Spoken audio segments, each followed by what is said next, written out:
Bonjour, bon après-midi, bonsoir. Je m'appelle Caroline Moreau et je suis enchantée de vous présenter cette session virtuelle de l'ICFP sur l'innovation et la recherche en réponse à la pandémie du COVID-19.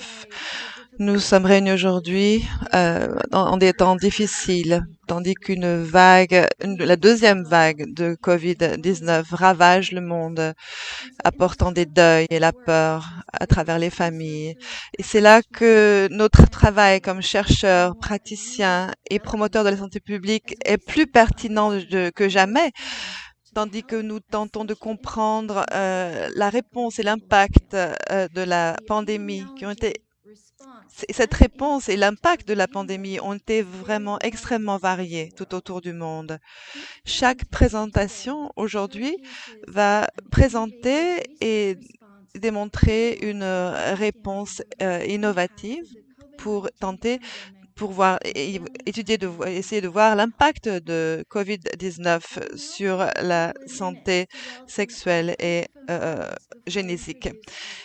Avant, je vais maintenant prendre quelques minutes pour vous présenter notre Bonjour à quatre. Oh, tous et bienvenue à cette session virtuelle de l'ISFP sur les innovations en recherche et réponse à l'épidémie de Covid-19. Nous nous réunissons aujourd'hui en des temps difficiles où la deuxième vague de la pandémie fait rage dans de nombreuses régions du monde. Et dans ce contexte, notre travail en tant que professionnels de santé publique, chercheurs, praticiens ou promoteurs de la santé prend un sens plus immédiat et nous conduit aujourd'hui à chercher à comprendre et à répondre aux enjeux de santé et aux enjeux sociaux qui sont liés à l'épidémie. L'épidémiologie, les réponses et l'impact de la pandémie varient largement à travers le monde et dans ce panel, nous mettrons en perspective les expériences venant d'Afrique centrale, d'Afrique de l'Est, d'Asie et d'Afrique du Nord.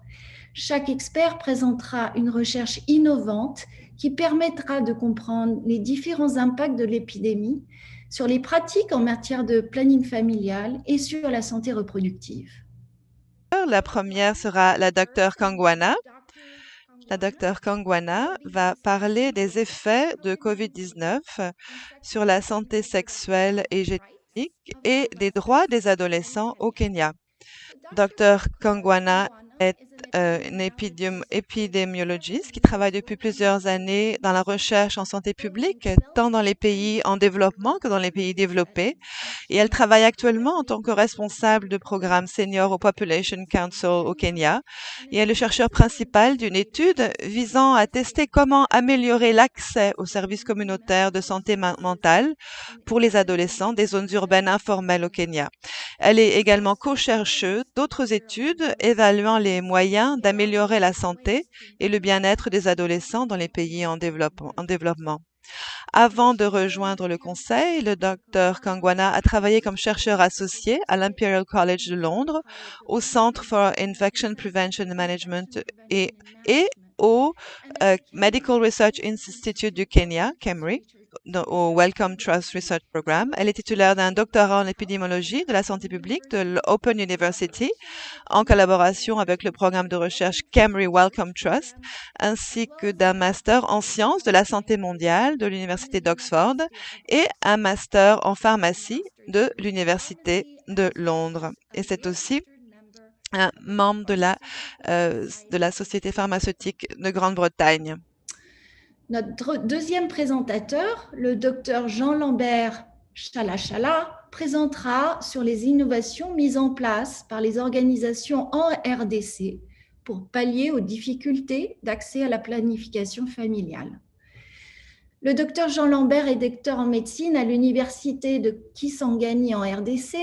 Il est aussi spécialiste en santé publique après avoir obtenu son master en santé maternelle et infantile à l'université de Caroline du Nord aux États-Unis. Il cumule près de 2 décennies d'expérience de terrain dans la gestion et l'évaluation de nombreux projets en santé qui sont liés au VIH, à la nutrition, à la malaria, aux violences sexuelles, ainsi qu'à l'évaluation et à la gestion des situations d'urgence, dont l'épidémie d'Ebola. Il a également conduit et participé à plusieurs études et recherches opérationnelles, à la fois en RDC et en Côte d'Ivoire. Après avoir travaillé pour le gouvernement, le docteur Jean Lambert a travaillé successivement pour Médecins sans frontières, Médecins du monde et l'École de santé publique de Kinshasa. Depuis 5 ans, il est collaborateur de recherche à l'Université de Caroline du Nord au sein de la Carolina Population Center. Il est aujourd'hui basé à Kinshasa et il représente en RDC le Family Planning Country Action Process Evaluation, qui est un projet d'évaluation qui examine les portefeuilles d'investissement en planning familial de la fondation Bill et Melinda Gates à la fois au Nigeria et en RDC.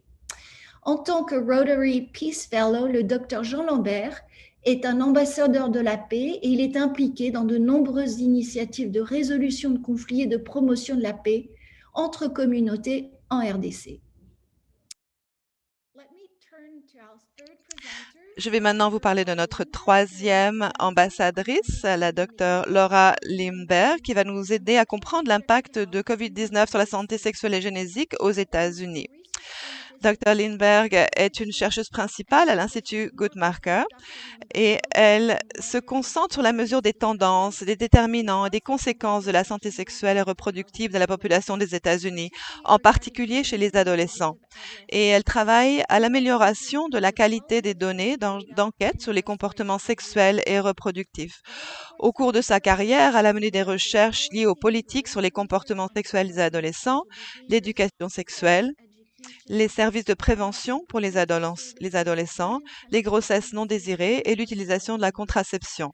Elle est actuellement chercheure principale pour une subvention des National Institutes of Health, finançant des recherches sur l'amélioration de la mesure de l'avortement dans les enquêtes américaines.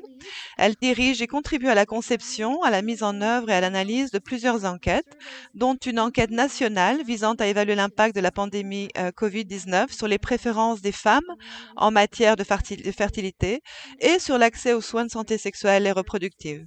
Le Dr Lindberg a été largement publié dans les journaux revus par les pairs tels que Démographie, Studies on Family Planning, American Journal of Public Health et Prospective sur la Reproductive Health. Elle joue un rôle majeur à l'Institut Guttmacher avec l'expertise qu'elle apporte en matière de santé sexuelle et génétique et au niveau de la communication avec les médias. Elle a reçu son diplôme de premier cycle à l'Université de Princeton et sa maîtrise et son doctorat en sociologie à l'Université du Michigan. Enfin, le docteur Vinit Sharma va nous parler des différents modèles de scénarios et les réponses au programme national dans les différents nationaux.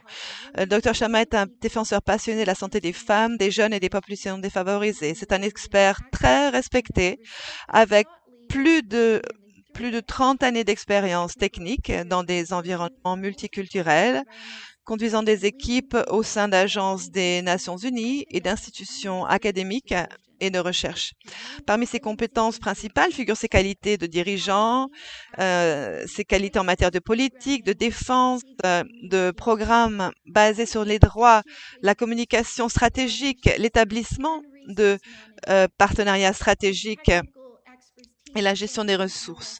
Son expérience technique s'étend de la santé maternelle et du nouveau-né et de l'enfant, la planification familiale, la nutrition, la gestion de la santé, y compris le renforcement des systèmes de santé et la surveillance et l'éradication des maladies. Il a reçu une formation de 3e cycle en santé sexuelle et en sexualité à l'Université de Lausanne. Il a vécu, travaillé ou voyagé dans plus de 50 pays dans le monde, y compris dans des situations complexes et critiques. Et enfin, il est connu pour son esprit d'équipe. Alors, je vais maintenant donner la parole et donner la bienvenue à tout le monde et donner la parole à la docteure Kangwana. Merci infiniment. Bonjour à tous. Je vais vous parler des effets de COVID-19 sur la santé sexuelle et reproductive et les droits des adolescents au Kenya. Je m'appelle Beth Kangwana et je représente ici toute une équipe du Population Council qui était une collaboration entre le bureau exécutif du Population Council et du président. C'est le programme Pauvreté, Sexe et Jeunesse du Population Council. Donc, pendant cette présentation, je vais vous donner les résultats d'enquêtes téléphoniques que nous avons fait l'année dernière sur les effets du COVID-19. Donc, on utilise des résultats quantitatifs ainsi que des résultats qualitatifs et ces résultats vont nous aider à façonner les nouvelles politiques de santé sexuelle pour les ados. Donc, nous avons reçu des résultats de cohortes qui avaient déjà été établis.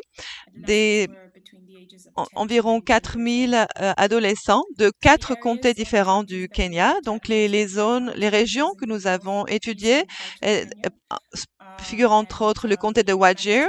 Là, on a réussi à interviewer 1234 adolescents au début de l'année dernière, ainsi qu'au comté de Kilifi, où en août, on a sondé 600 adolescents. Au comté de Nairobi, un petit peu plus de 1000 ados. Et dans le comté de Kisumu, également un petit peu plus de 1000 adolescents sondés en août de l'année dernière.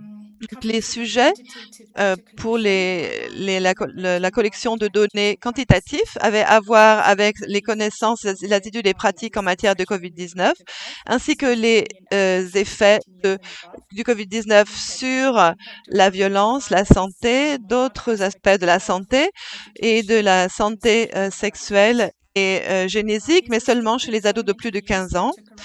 C'était des enquêtes structurées d'environ 45 minutes qui ont été conduites dans les dialectes locaux et les analyses préliminaires ont été calculées en pourcentage de sites d'études.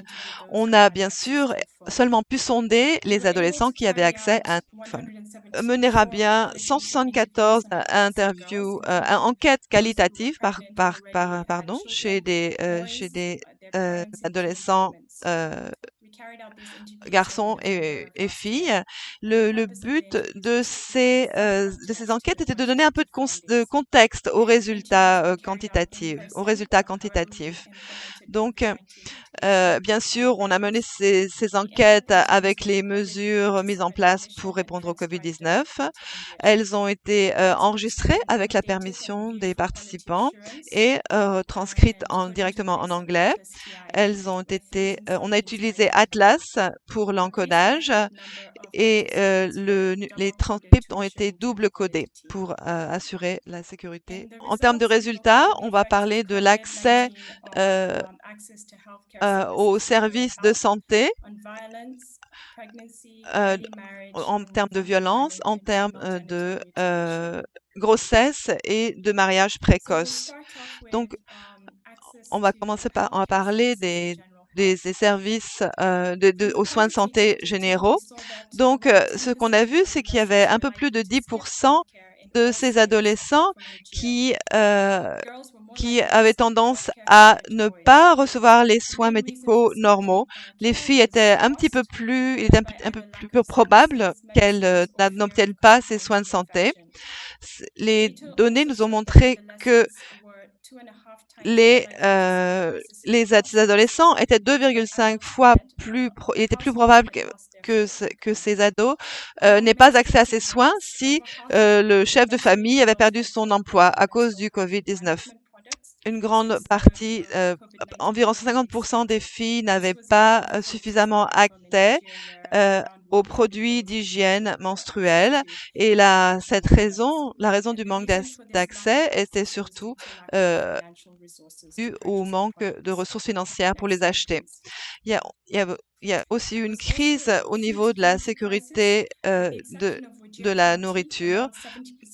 Près de 80% des ados sondés ont rapporté avoir sauté des repas du fait du manque d'aliments dû au COVID-19. en termes de résultats qualitatifs de santé générale, ce qui est intéressant, c'est que les adolescents ont répondu que les mesures adoptées pour répondre au Covid-19 ont en fait été positives pour la santé générale des adolescents. Et par exemple, un des ados nous dit que ma santé s'est améliorée parce que maintenant, les gens gardent une distance sociale et ça nous évite d'attraper d'autres maladies comme la tuberculose. Les gens utilisent des masques, se lavent plus les mains. Alors ça a aidé à ne pas attraper d'autres maladies comme la diarrhée, la tuberculose et d'autres. Mais d'autres adolescents ont parlé de manque d'argent, donc manque de mo- d'équilibre alimentaire. Et donc, un adolescent a dit que sa santé avait été affectée à cause du manque de nourriture, parce on mangeait seulement 2 fois par jour. Et nous, et mes frères et sœurs, nous sommes maintenant faibles. Évidemment, le manque d'argent pour aussi euh, cause que on a aussi moins accès aux soins de santé. Une autre, euh, une autre citation d'un autre participant nous dit que parce qu'il n'y avait pas d'argent, il y a presque dans la famille, on s'utilise cet argent pour acheter de l'argent. Quand on a besoin d'argent pour aller à l'hôpital, il n'y en a pas. Donc ça, il faut, si quelqu'un a un problème physique, de santé, il faut attendre d'avoir l'argent. Donc, manque de médicaments, de personnel de santé. Parfois, il y en a eu qui faisaient la grève pendant cette période, pendant la pandémie du Covid. Et puis, les restrictions en termes de mouvement en raison du couvre-feu. Certains adolescents ont parlé d'avoir peur de se faire tester pour le Covid-19 et de devoir être traité et que ça cause d'autres faits. Il y a un des adolescents nous dit que un jour j'avais mal à la poitrine et je toussais, mais j'ai eu peur d'aller à l'hôpital parce que si j'avais été à l'hôpital et qu'ils diagnostiquent le Covid, ça m'aurait coûté très cher pour payer pour le traitement. Et on a aussi peur d'attraper la maladie en se rendant sur les lieux de santé. On va maintenant voir l'impact du Covid-19 sur la violence. Sur la base des données quantitatives, les adolescents ont rapporté plus de violence à la maison, physique et émotionnelle, et donc plus de tensions à la maison et moins d'adolescents. Ah, la violence émotionnelle a été rapportée plus que la violence physique et sexuelle. La plupart des adolescents ont dit que les violences émotionnelles étaient beaucoup plus fréquentes qu'avant Covid. Les enquêtes qualitatives ont aussi confirmé une augmentation du crime et de la violence générale, on dit en fait du fait de violence domestique et des conflits pendant la période de Covid.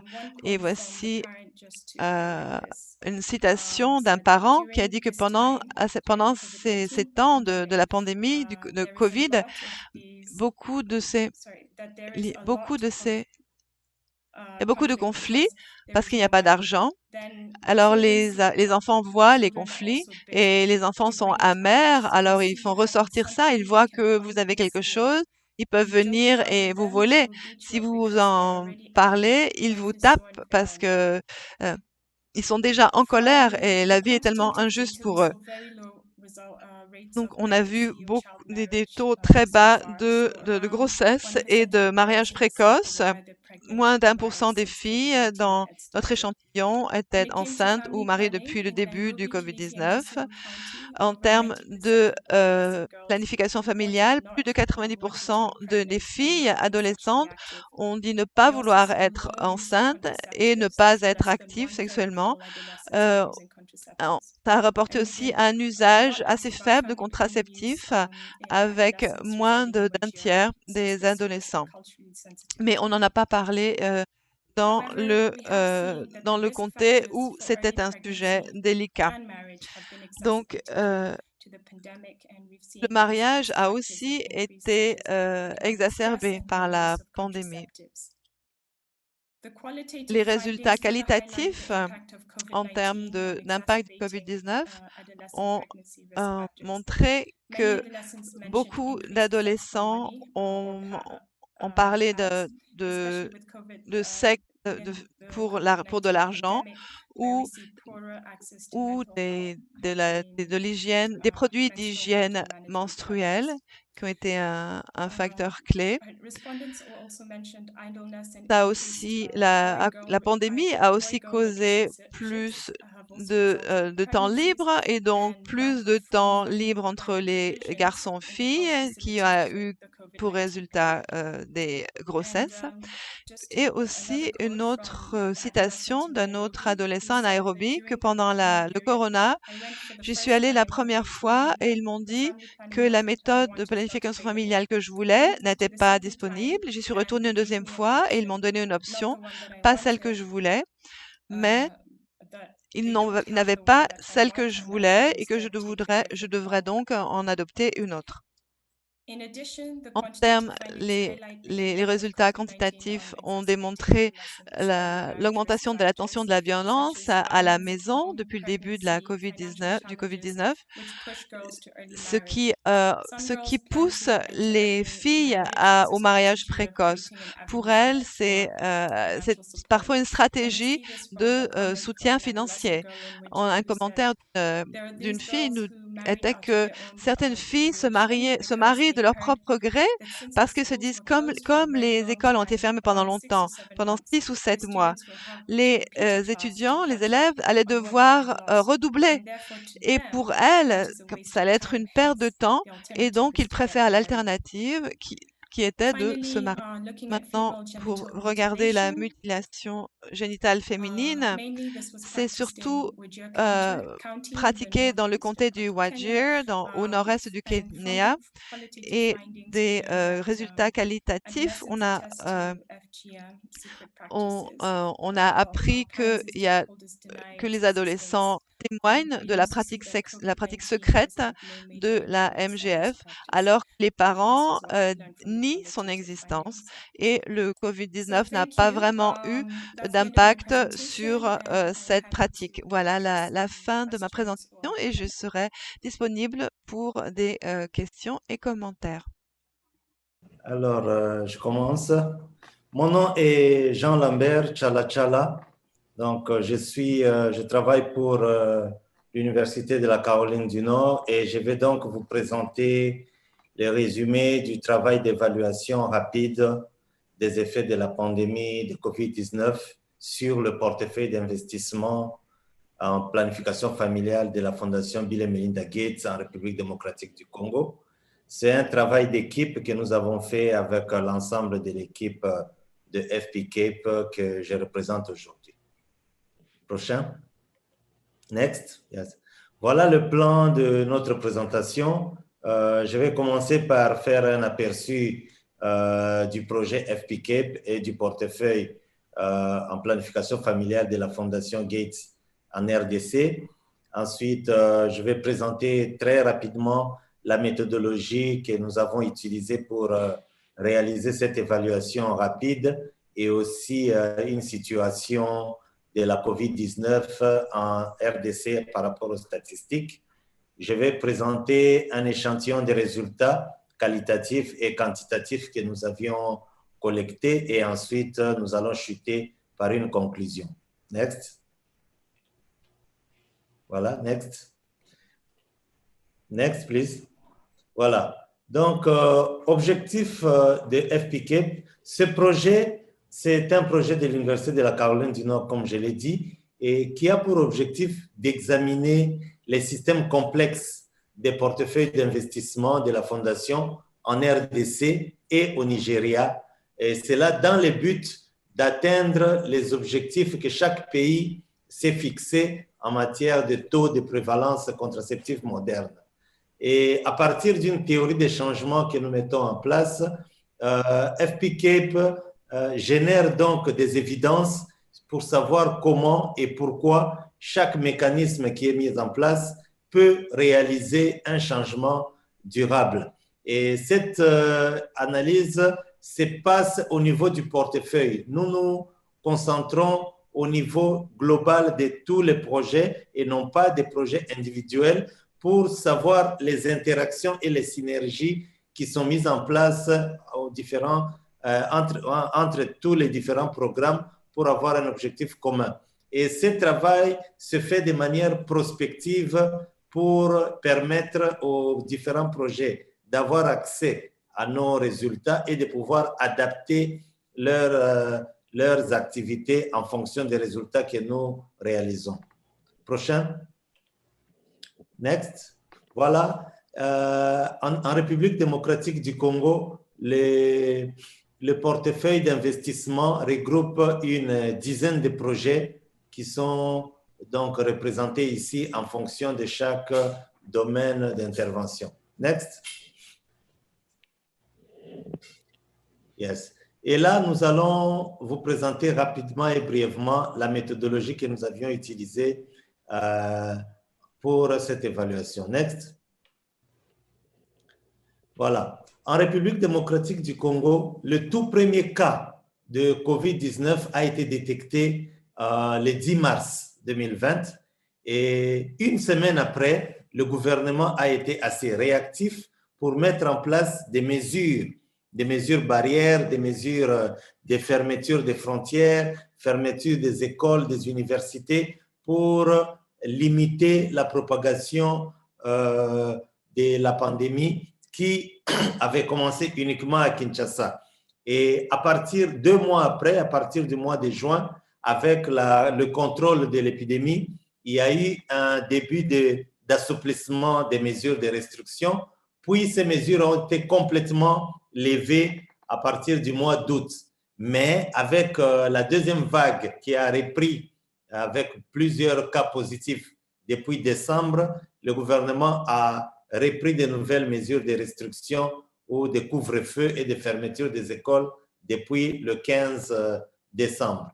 Alors, à ce jour, jusqu'au 10 janvier, le nombre de cas positifs dépités en RDC avoisine les 20 000 et il faut noter que 22 provinces sur 26 sont pratiquement touchées, mais l'essentiel des cas sont concentrés au niveau de la ville de Kinshasa.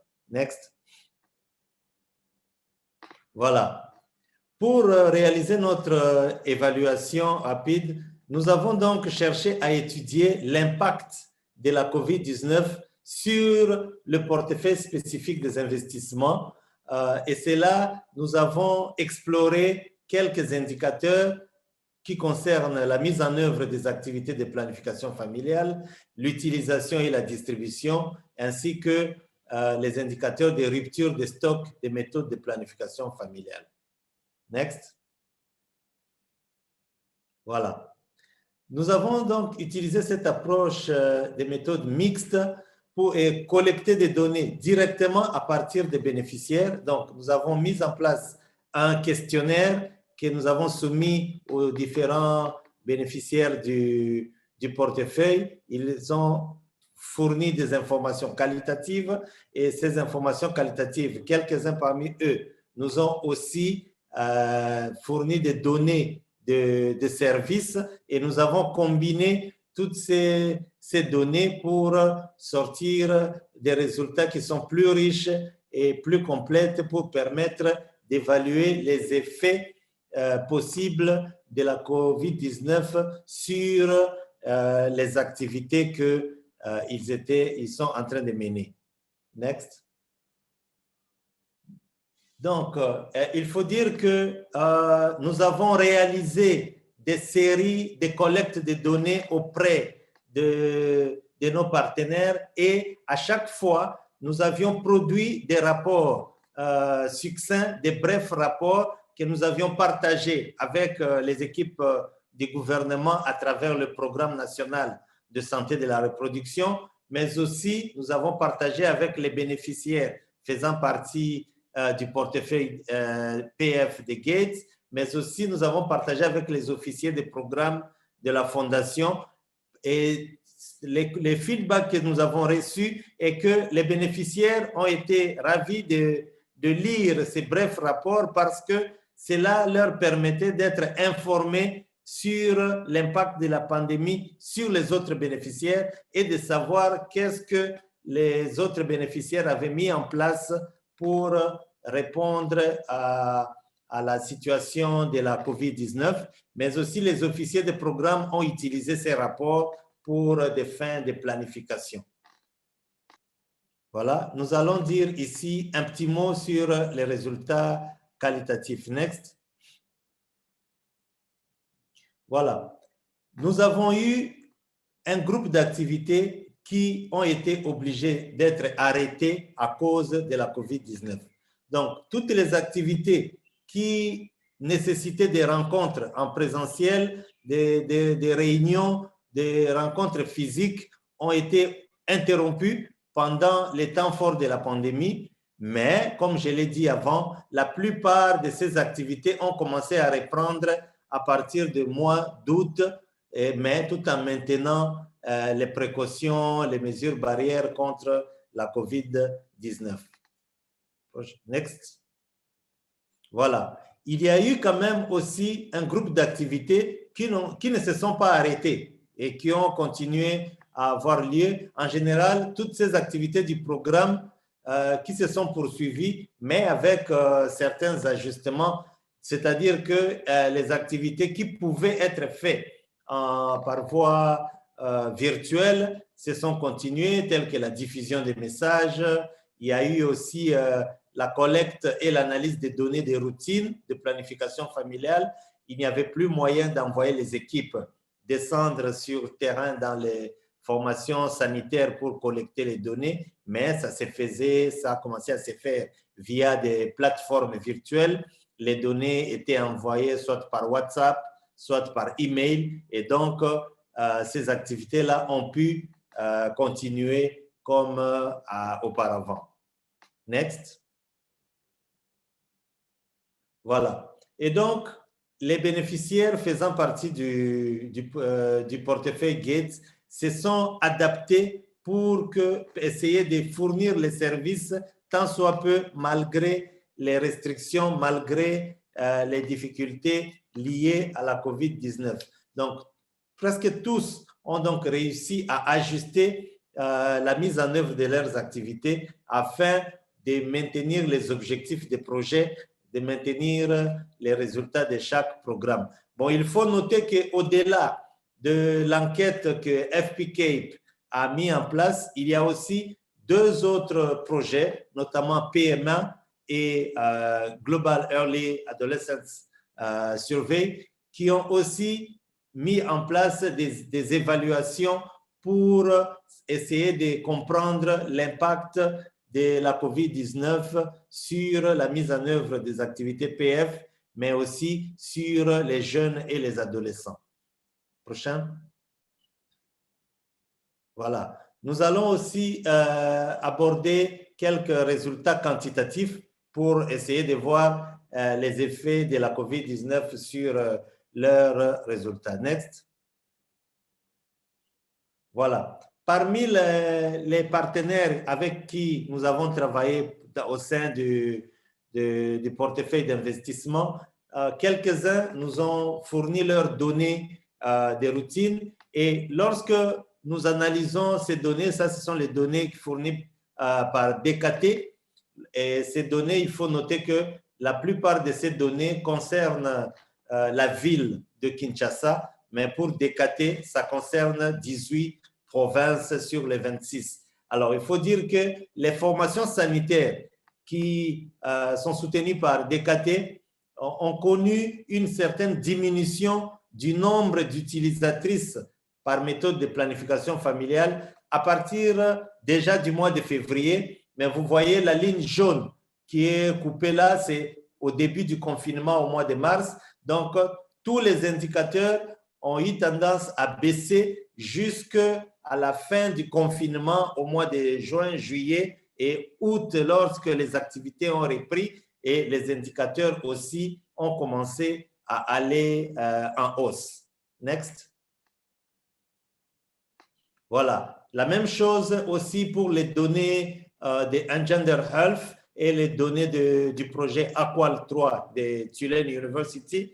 Et donc, tous ces indicateurs ont montré qu'il y a eu une baisse drastique à partir du mois de mars jusqu'au mois de juillet-août pour les données de distribution et d'utilisation des méthodes de planification familiale à Kinshasa. Mais vous constaterez évidemment, comme tous les autres graphiques, que cette baisse a bien commencé à partir du mois de février jusqu'au mois de juillet-août. Next. Voilà, la même chose encore ici par rapport même à la distribution communautaire. Les agents de santé communautaire qui, en général, offrent les méthodes de planification en porte-à-porte au sein de la communauté. Évidemment, comme il y a eu confinement, comme il y a eu réduction des mouvements, nous constatons qu'à partir du mois de mars, il y a eu chute des indicateurs et tout cela a repris à partir de juillet lorsque on a levé le confinement. Voilà. Un autre indicateur intéressant était de savoir un peu comment ont évolué les ruptures de stock, ce qui est normal. En jaune, vous voyez, c'est le mois de mars pour pratiquement toutes les méthodes offertes. À partir du mois de mars, il y a eu hausse des ruptures de stock dans les différentes formations sanitaires parce qu'évidemment, il n'y avait plus moyen d'organiser la logistique pour l'approvisionnement de ces méthodes. Et donc, les structures de santé, les formations de santé et les hôpitaux ont manqué des intrants par rapport à toutes ces méthodes de planification familiale ici à Kinshasa. Prochain. Voilà. Next. En conclusion. Prochain. Next, please. Voilà. Et donc, qu'est-ce que nous pouvons dire en conclusion par rapport à la situation de la COVID-19? Dans l'ensemble, tous les bénéficiaires faisant partie du portefeuille d'investissement se sont adaptés rapidement et efficacement lorsque la COVID-19 est apparue en RDC. Tout le monde donc a réagi vite pour intégrer les précautions et les messages de prévention de COVID-19 dans toutes leurs activités. La plupart des perturbations qui ont survenu, se sont survenues entre le mois de mars et le mois de mai pendant la période difficile de confinement, mais toutes les autres activités qui ont réussi à s'adapter ont pu continuer à être menées. Il faut dire quand même avant de finir que le travail que nous avons fait avait donc pour objectif d'avoir les effets rapides par rapport à la COVID-19 sur les interventions de planification familiale. Nous n'avons donc pas réalisé des analyses très approfondies et nous n'avons pas non plus comparé avec les courbes des années antérieures pour voir si à long terme, la COVID-19 a eu un impact très important ou non sur la routine des activités. Mais cela, c'était un outil que nous avions voulu mettre rapidement à disposition des partenaires pour leur permettre de savoir déjà ce que les autres aussi avaient fait pour s'adapter par rapport à la situation qui était totalement inédite pour tout le monde. Personne n'était préparé à ça avant. Et cela nous a donc permis d'avoir une certaine image de la situation de la COVID-19 et des effets de la COVID-19 sur les activités de planification familiale du portefeuille d'investissement de Gates en RDC. J'ai dit et je vous remercie. Si vous avez des questions ou des préoccupations, je serai bien ravi de pouvoir y répondre. Merci beaucoup.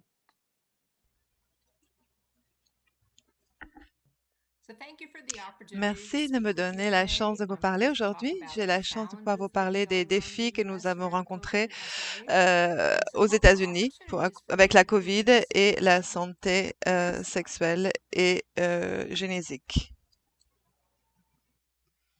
Comme vous le savez sans doute, les États-Unis ont été assez durement frappés par la COVID, avec 400 000 morts jusqu'à présent et une perturbation significative dans nos vies sociales et économiques. Donc, c'est dans ce contexte que je vais vous parler aujourd'hui de quatre choses. D'abord, je vais vous présenter des résultats d'une enquête qu'on a fait en mai en demandant aux femmes, posant des questions aux femmes sur leur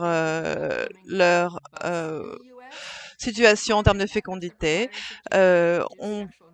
On va se servir de ces réponses pour expliquer notre prévision d'une chute des natalités et puis des efforts pour réduire les difficultés d'accès à la santé sexuelle. Donc, on va voir la situation avant Covid. Donc, il y a des variations assez significatives d'un État à l'autre. Et donc, ça a un impact sur sur l'accès. Donc, il y a déjà, avec ces services, c'est déjà un environnement assez contentieux en termes d'avortement. Et dans plusieurs États, il y a des barrières, des gros obstacles pour avoir accès à l'avortement. Il y a aussi de grosses disparités en termes de, en termes d'accès à l'avortement et à la contraception selon la situation économique et raciale. Donc, au début mai, on a fait une enquête auprès des femmes. Ça nous a permis de nous donner une première idée de l'impact de la COVID sur la vie des femmes. Et les résultats sont disponibles sur le site Guttmacher. Donc, cette pandémie est une pandémie mondiale, mais ça a un impact sur la vie intime des gens. Donc, au milieu d'une pandémie, les gens sont peut-être pas tellement à l'aise de faire des plans à long terme. Et c'est pour ça que les grossesses ont baissé au tout début de la pandémie, et une femme sur trois ont exprimé le désir d'attendre d'avoir un enfant après Covid. Par exemple, on a vu que les femmes hispaniques et noires, il était plus probable que ces femmes attendent plus longtemps. Donc, elles sont plus impactées économiquement, ce qui les impacte aussi dans leur plan à longue durée. Donc, la fertilité aux États-Unis était déjà en baisse. Donc, si on pense à ces taux de fertilité qui étaient déjà en pente glissante, eh bien, Covid est venu comme une avalanche qui a fait beaucoup empirer les choses. Bien sûr, il faut 9 mois pour faire un bébé, donc on commence seulement à voir les résultats au niveau des natalités de la COVID. La question est quel sera vraiment l'impact à long terme? Est-ce que cette baisse va durer longtemps post-COVID? Et c'est différencié du cas des gens qui continuent à travailler à la maison. Pour eux, peut-être que la fertilité va continuer à augmenter. La pandémie rend aussi l'accès aux contraceptifs difficile.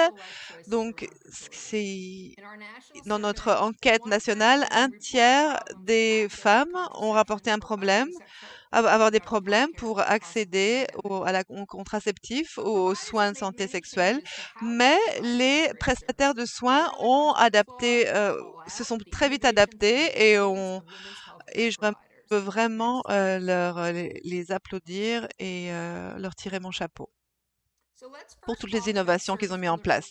Donc d'abord, les changements au niveau et les adaptations au niveau des contraceptifs. Donc, on a utilisé la télésanté quand les femmes ne pouvaient pas se rendre chez leur docteur. Les praticiens ont aussi commencé à permettre de la collecte sur le trottoir ou à l'extérieur ou à envoyer par la poste. plus d'approvisionnement en ligne par app.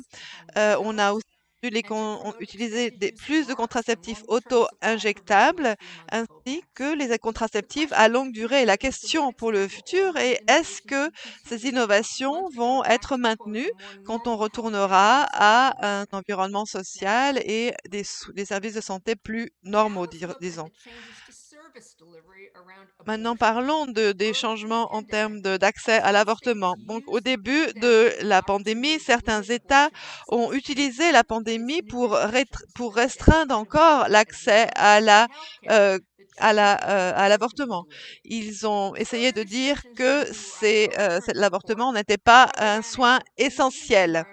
Mais bien sûr, ces restrictions ont été assez vite rejetées par le tribunal, par les différents tribunaux, mais ça a vraiment rendu très clair la nécessité d'insister pour dire que l'avortement c'est un soin essentiel et qui ne peut pas être différé. Bien sûr,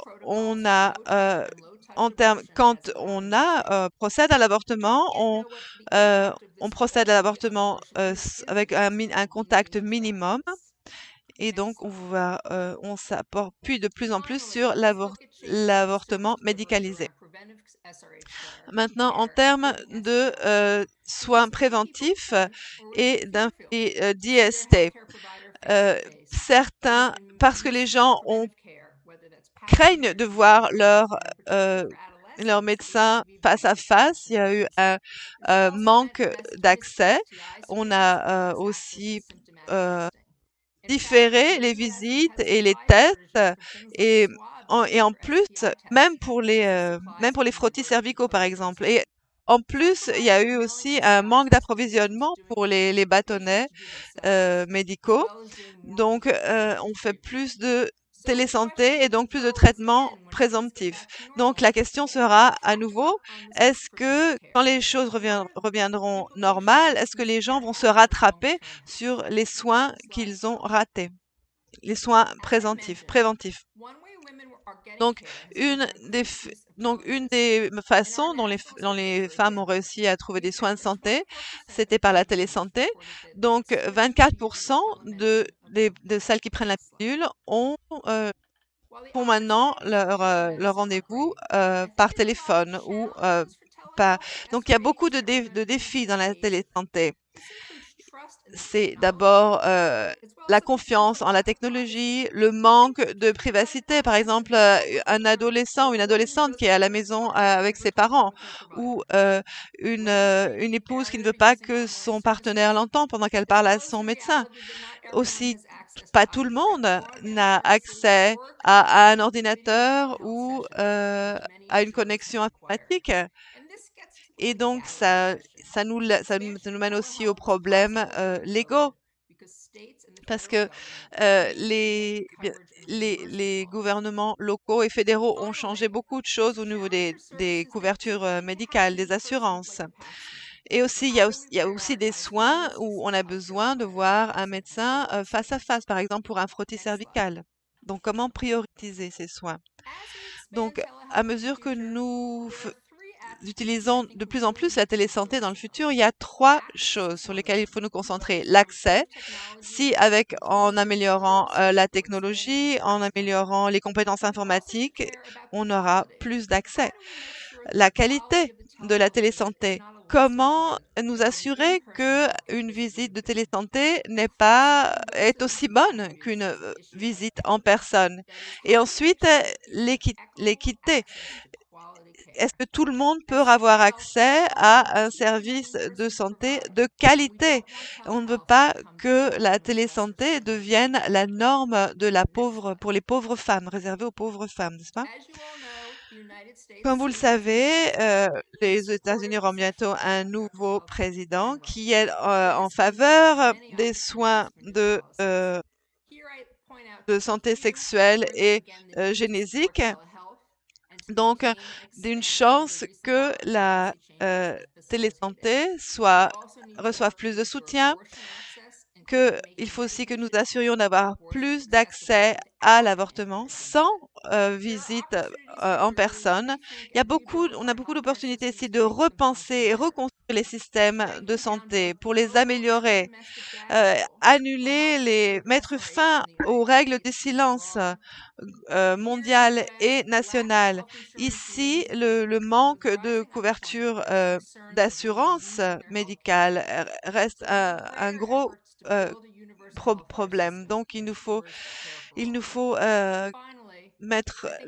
faire beaucoup d'efforts pour obtenir une couverture médicale généralisée.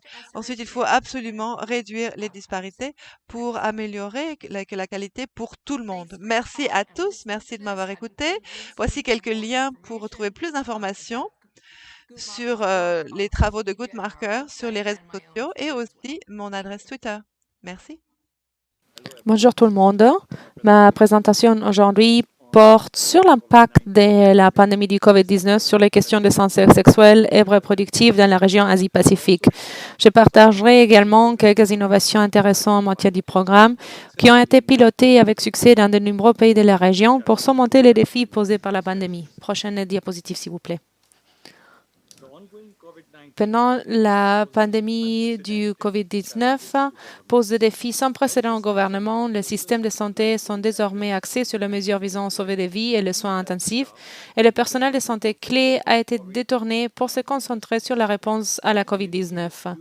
La distribution dans la communauté, le conseil de maison à maison ont été entravés ou interrompus. De nombreux pays ont connu des mouvements de population à grande échelle, des millions de travailleurs ayant perdu leur emploi et étant contraints de rentrer chez eux. Cela a comme résultat une grande crise économique et sociale. Même au sein des établissements de santé, l'action est mise dans les médias sur les interventions visant à sauver des vies. Les services de planification familiale et de reproduction sexuelle sont mis de côté. Cela a également été documenté lors de l'épidémie de l'Ebola en Afrique de l'Ouest. Le chaîne d'approvisionnement en santé fonctionne à des niveaux sous-optimaux, avec une forte probabilité de réduction des stocks de produits de santé sexuelle. Il y a eu un déclin général au niveau mondial de l'industrie manufacturière au niveau mondial qui a été encore compliqué par les interdictions d'importation et d'exportation et les perturbations de la chaîne d'approvisionnement mondiale. Au niveau familial et individuel, le confinement a permis le cloisonnement des couples et d'accroître les possibilités d'activité sexuelle, ce qui a entraîné des grossesses non désirées. Grossesses non désirées parce que la disponibilité des contraceptifs à domicile risque de s'épuiser à un moment donné et qu'il est difficile de se procurer des stocks supplémentaires. De nombreux couples se tournent désormais vers des méthodes traditionnelles moins efficaces qui augmentent le risque de grossesse non désirée. Prochaine diapositive.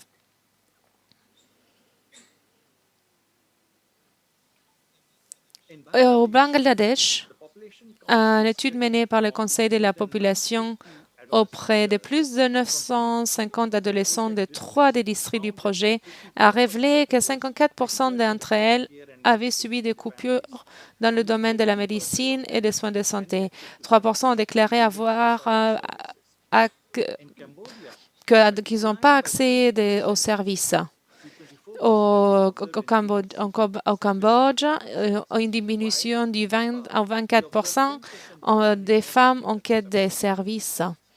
Les systèmes de santé prévoient plus de 19 000 grossesses non désirées d'ici à 2021. Prochaine diapo.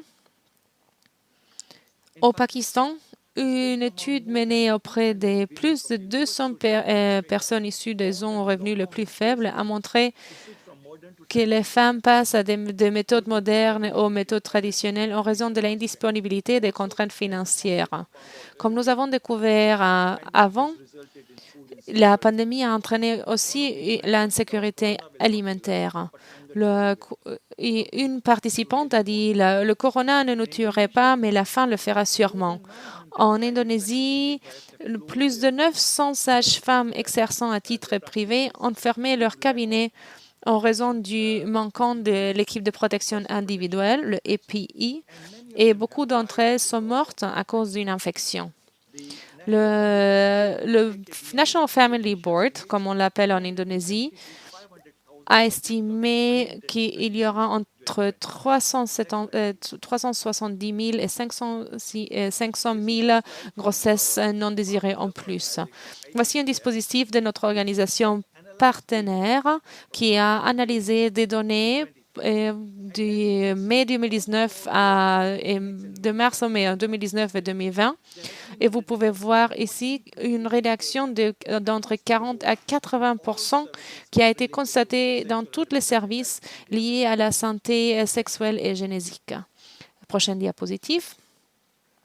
L'impact sur la planification familiale, comme nous avons déjà mentionné, se trouve aux différents niveaux. La rupture de stock au niveau central en raison des problèmes de fabrication et d'approvisionnement mondial. La même chose arrive au niveau inférieur. Les couples ont passé à des méthodes traditionnelles moins efficaces, augmentant les risques de grossesse non désirées. Et dans quelques pays, nous avons trouvé la surprise que les différentes méthodes ont changé. Donc, par exemple, les personnes qui utilisaient, par exemple, le DUI avant, il y a une disponibilité réduite des méthodes permanentes parce que les patients ont peur d'aller aux établissements par crainte de contracter le virus, c'est-à-dire qu'il y a une documentation de demande de contraception d'urgence et d'avortement. Le bureau régional a préparé un modèle du possible impact de la pandémie sur les questions liées à la santé sexuelle.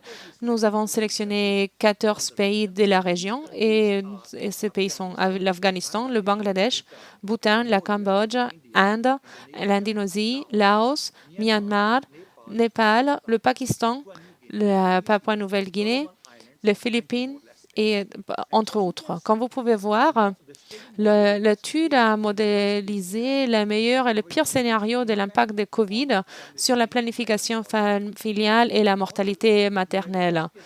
Nous avons établi qu'il y aurait une augmentation de 20% de l'utilisation des contraceptifs. On pourrait avoir comme résultat plein de grossesses non désirées entre 2020 et 2021. Selon le modèle, il pourrait y avoir 11,9 ou 26 millions de grossesses non désirées dans la région par rapport au niveau de référence atteint en 2019.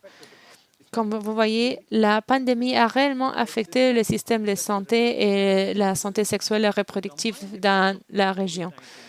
L'impact sur la disponibilité des méthodes de contraception disponibles et le COVID pourrait signifier que le besoin non satisfait de planification familiale pourrait augmenter par 21 ou 30 et quelques % par rapport aux valeurs de 2019. Dans le pire des cas, cela voudrait dire qu'on aurait 26% des femmes auraient des besoins non satisfaits. Comme nous avons déjà mentionné, la pandémie a eu un grand impact sur la santé maternelle et le comportement de recherche de santé des femmes enceintes. Les femmes ne recherchent pas de soins pendant la grossesse et ils décident d'accoucher à la maison parce qu'ils ont peur, ils craignent de contraire le virus dans l'hôpital ou des infirmières ou des médecins. Cela entraîne une augmentation de la mortalité, de la morbidité maternelle ou néonatale, comme la fistule obstétricale, qui est courante dans certains pays de la région. La qualité et la disponibilité des services essentiels, tels que les soins d'urgence et les soins obstétriques et néonataliens, ont été affectés. Le personnel de santé n'est pas bien protégé, par exemple, parce que l'équipe de protection personnelle n'est pas disponible pour tout le monde. Prochaine diapositive, s'il vous plaît. Comme vous pouvez voir sur cette diapositive, il pourrait y avoir une augmentation du taux de mortalité maternelle. Il est prévu que la compétence présente à la naissance soit réduit entre 20 et 50% selon le meilleur scénario et le pire des scénarios. Le taux de mortalité maternelle augmenterait 43% à peu près, c'est-à-dire entre 214 et 200 pour 100 000 par an par rapport à la base des références, où on avait 144 en comparaison avec 2019. Prochaine diapositive, s'il vous plaît. Maintenant, vous pouvez voir ce qui se passe quand les pays font face à une pandémie de celle-ci. Beaucoup de gouvernements ont présenté des idées innovantes pour faire face à ces projets. Je vais vous montrer partager une expérience unique à la Papouasie-Nouvelle-Guinée, où la présence du gouvernement était très limitée. Le gouvernement a décidé de travailler avec une organisation non gouvernementale, c'est-à-dire de prêter des contraceptifs à une organisation non gouvernementale privée. C'était une expérience unique qui a eu lieu à la Papouasie-Nouvelle-Guinée. Quand la ONG privée a reçu les contraceptifs du gouvernement, ils les ont distribués dans des régions mal desservies et éloignées. C'était une expérience avec beaucoup de succès. Et il plane de continuer avec ce travail dans le futur. Beaucoup de pays ont établi des lignes d'assistance téléphonique 24 heures par jour, entre autres au Bangladesh, l'Inde, l'Inde, le Pakistan et les Philippines. Cela garantit la disponibilité des services et des installations, mais aussi pour pouvoir répondre aux questions fréquemment posées, qui ne sont pas forcément liées qu'aux contraceptifs, mais aussi à la maternité. Au Myanmar, le gouvernement a décidé de s'associer avec d'autres ministères, comme par exemple le ministère de la Défense, le ministère de l'Agriculture, pour transporter les contraceptifs au niveau central vers les provinces. Et après, en Inde, nous avons entendu de la promotion des informations logistiques par SMS et les modules électroniques. Donc, par exemple, ils pouvaient partager la disponibilité des stocks au niveau plus bas, au niveau central. Et le gouvernement de l'Inde a aidé à que l'information soit disponible à tous les niveaux. Comme j'ai déjà mentionné avant, au Bangladesh, les profs et les différents menteurs et les enseignants de la communauté se sont réunis pour aider les jeunes filles en matière d'hygiène menstruelle et de santé génétique. Donc, ils travaillent avec les lignes téléphoniques.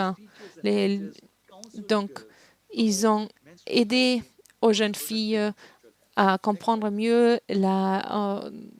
l'information disponible en matière d'hygiène menstruelle et de santé génétique.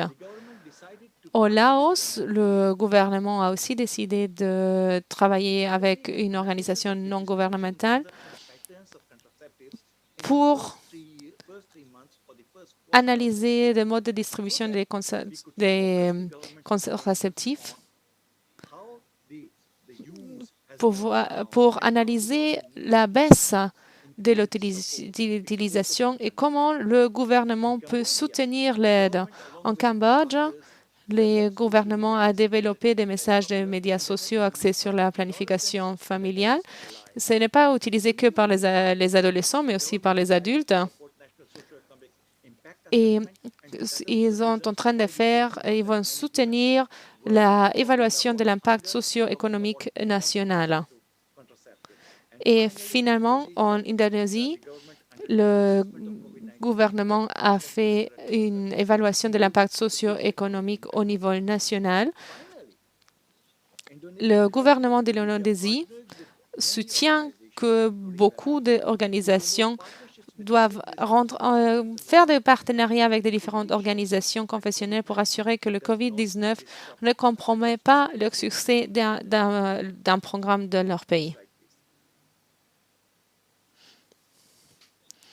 Finalement, juste pour une petite conclusion ou des suggestions, basé sur nos observations. Comme vous pouvez voir, les besoins non satisfaits en matière de planification familiale pourraient connaître une hausse importante dans les années à venir et dans le pire des cas, pourraient atteindre un pic de 36% des femmes en âge de procréer ayant des besoins non satisfaits. Nous devons garantir une prestation de services complète en tant qu'une partie intégrante des services essentiels.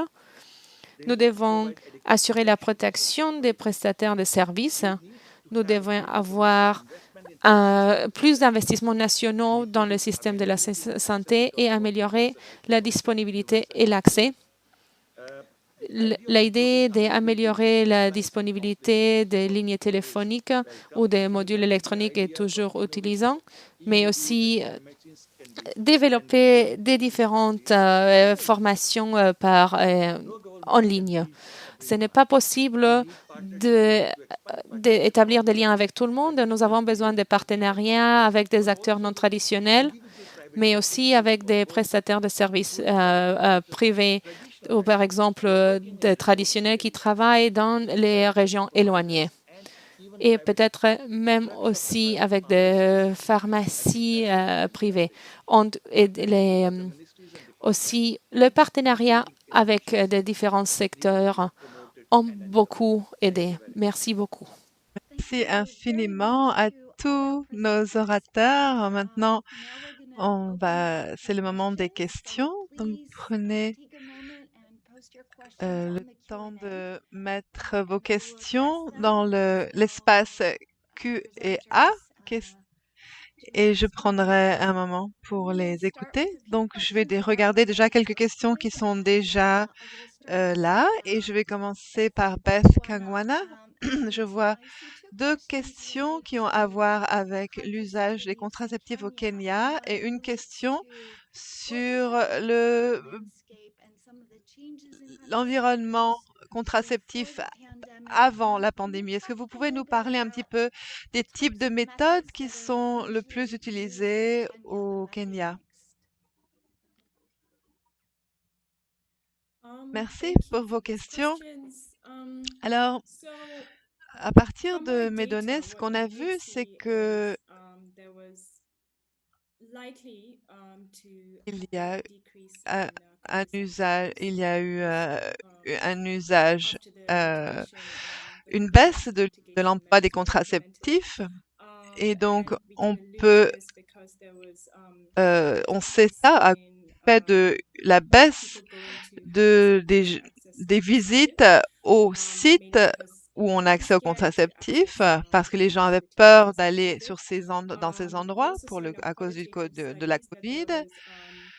Aussi un manque d'approvisionnement des méthodes de planification familiale. Donc, souvent, les adolescents ont rapporté qu'ils n'avaient pas le contraceptif utilisé. Donc, on a aussi vu que la pandémie a causé que beaucoup de personnes ont perdu leur emploi, donc préfèrent utiliser leurs maigres ressources pour acheter de la nourriture. Donc, j'imagine que c'est la raison principale, c'est le manque d'accès aux contraceptifs. En termes de quel type de contraceptif, on voit que les ados utilisent surtout les contraceptifs injectables plutôt que les pilules. Les pilules étaient très peu utilisées, mais je pense que cette tendance n'est pas trop différente de ce qu'on voit, de ce qui se passait avant le Covid. Donc, ce serait ma réponse à ces questions. Je ne sais pas si Karen, ma collègue, aura quelque chose à ajouter.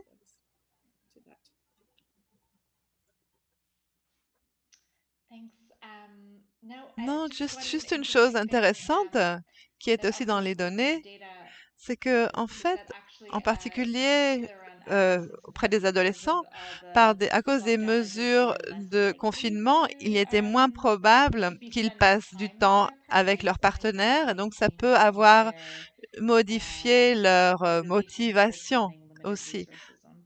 en termes de dépenser leurs ressources pour la planification familiale. Et je trouve que les données sont vraiment intéressantes. Donc, ma question c'est, est-ce que vous les avez publiées ou est-ce qu'il est prévu que vous le fassiez? Bien, les données en elles-mêmes sont disponibles sur le site du Population Council et nous sommes en train de publier certaines des données dans des journaux. On est toujours en train de nous démêler avec les résultats qualitatifs. Je vais demander une dernière question parce que je sais que vous allez collecter de nouvelles données. Donc, qu'est-ce que vous pensez que qu'elles vont révéler cette deuxième vague?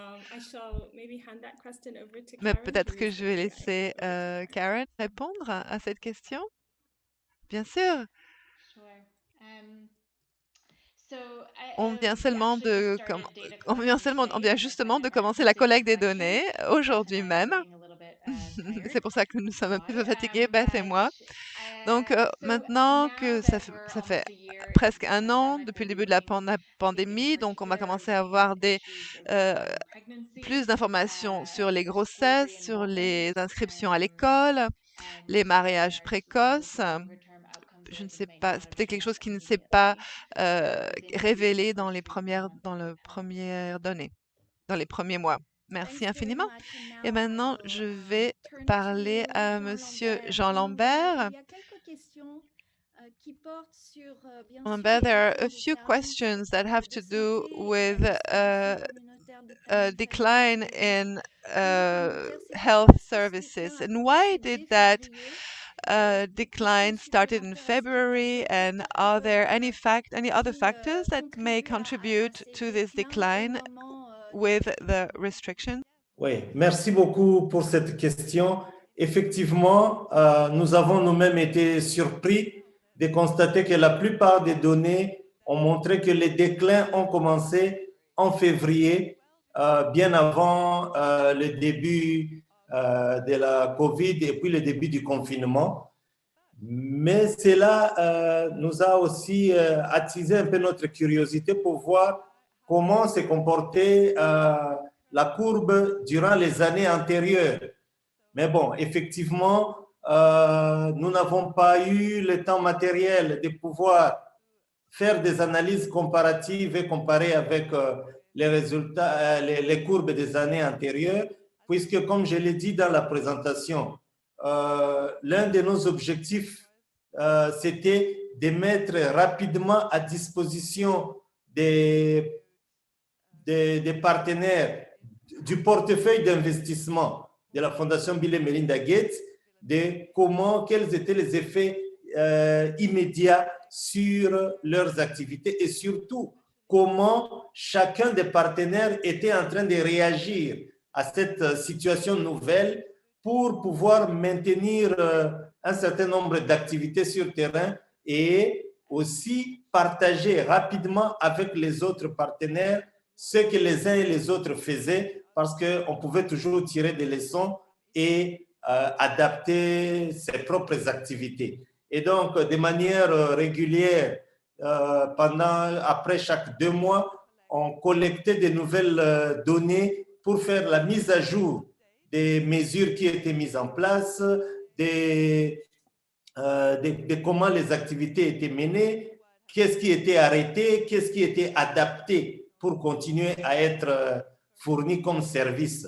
Et donc, effectivement, nous avons partagé cette question avec les gens qui nous ont posé la question ici pour savoir, les données ont commencé à baisser en février.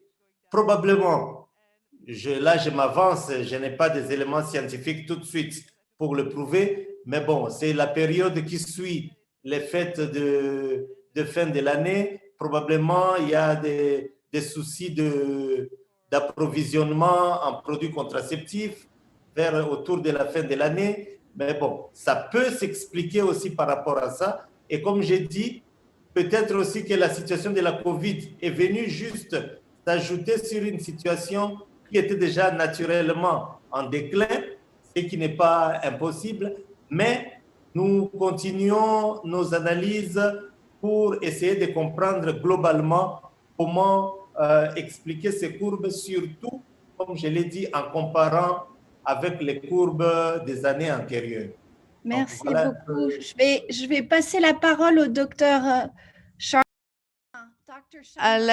Monsieur Sharma, Monsieur Sharma, je sais que vous devez vous rendre à une autre session, mais où il y avait un commentaire pour vous.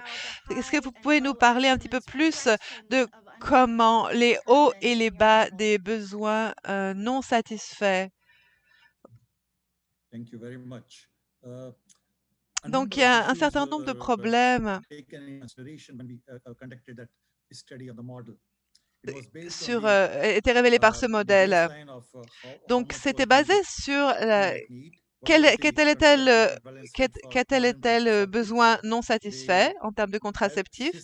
Le système de santé dans la santé, par exemple en Afghanistan, ce serait différent de ce qui se passe en Inde. Et aussi, on a projeté ce qui se passerait si un certain nombre de personnes ne pouvaient pas accéder à une installation, un endroit de soins de santé, ou si cet endroit était fermé. Donc, il y avait des scénarios pour lesquels l'impact était moindre et quelques-uns pour lesquels était pire. Ça dépendait du chiffre de travailleurs, de l'approvisionnement contraceptif. Donc voilà, voilà ce qui faisait varier les modèles. Merci beaucoup. Et maintenant, je voudrais partir de l'Asie subsaharienne aux États-Unis. Et voici une question pour vous, Laura. Il y a des données de PMA dans les données subsahariennes, de l'Afrique subsaharienne, que les chances d'avoir un enfant ont augmenté ou n'ont pas vraiment baissé. Donc, est-ce que vous pensez que les États-Unis, les résultats aux États-Unis reflètent un impact différent du COVID? Est-ce que vous pensez que la fertilité aux États-Unis va rebondir? Merci pour cette question et pour les questions les données du PMA. Ça a l'air vraiment intéressant. Je pense qu'on va voir certaines variabilités selon les environnements, dans les régions. Et aux États-Unis, ça dépend beaucoup de où on habite, où le confinement était plus intense, si les écoles étaient fermées ou pas. Donc, ça a un gros impact sur la fertilité chez les gens. Donc, si vous êtes à la maison avec deux petits-enfants, confinés avec deux petits-enfants, peut-être vous voulez pas ajouter un autre enfant, mais peut-être si vous êtes plus âgé et que vous n'avez pas encore d'enfant, peut-être ça va vous encourager à l'avoir tout de suite. Donc, ça dépend aussi des salaires, des investissements. Donc, on va voir au fil du temps comment ces impacts vont continuer de nous affecter. Combien de temps est-ce que ça va durer? Est-ce que ça va rebondir? Oui, je pense qu'on va avoir un retour à la normale, mais notre normale, c'était déjà une fertilité en déclin. Donc, ce déclin ajouté à cet impact, peut-être on ne le saura pas encore, ou on le donnera aux informaticiens pour qu'ils nous fassent des modèles intéressants.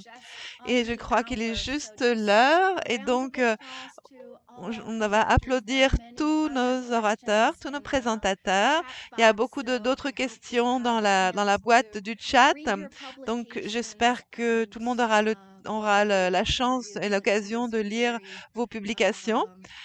Et pour nous aider tous à sortir ensemble de cette épidémie, vraiment, et cette crise économique aussi, pour trouver ensemble des solutions innovantes dans les mois à venir. Merci infiniment.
No, no. Gachi Beat.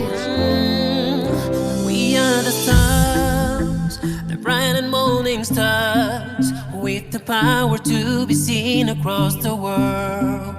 We're not the future, we're the present. Invest in us and you will see the world is changing.